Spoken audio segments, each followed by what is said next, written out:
People tell me that our boys nowadays have no adventure in them. I don't believe them.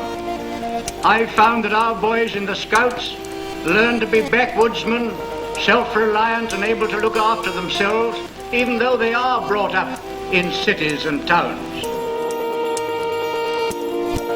Teachers recognised that there was something very special about him, but there wasn't anything particularly academic. They recognised that he had this extraordinary charm. He was a very good talker very early on. He was a very good communicator. And he used to never waste a minute. When I was a boy at Charterhouse, I got a lot of fun out of trapping rabbits. I shinned up the nearest ivy-clad tree where I could nestle unobserved above the line of sight of the average searcher. As a young child, Baden-Powell obviously felt that he should be the clown of the family and cheer everybody up, but later this developed into an interest in amateur dramatics and pageantry and music.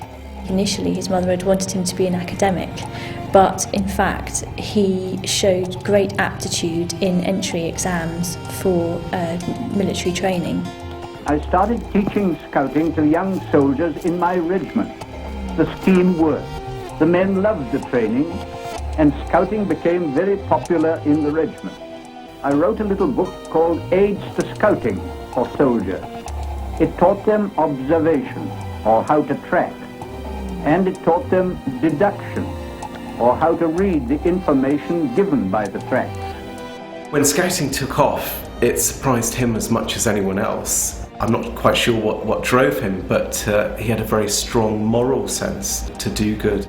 When children actually met him, it wasn't the aspect of the military hero that most fascinated them. It was his character, his enthusiasm, his charisma, which kept them interested.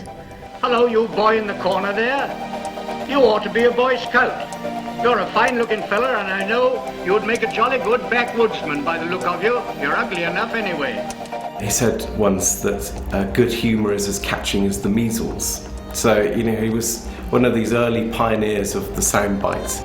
We try to make these boys and girls into what we call the 3 H's. That is, happy, healthy, helpful citizens.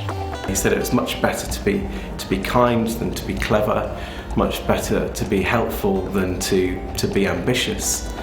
We help the schools. They teach them knowledge in order to succeed in their examinations and so on, and we teach them character so that they may succeed in life. I think he was a natural entrepreneur, really, but he came from a family of very intelligent, very resourceful people.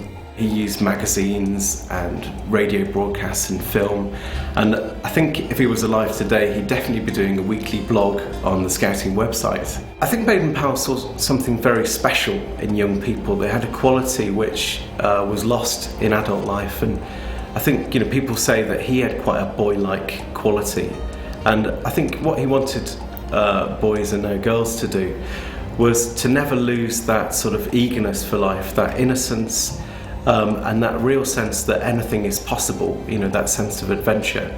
Baden-Powell always related best to younger people.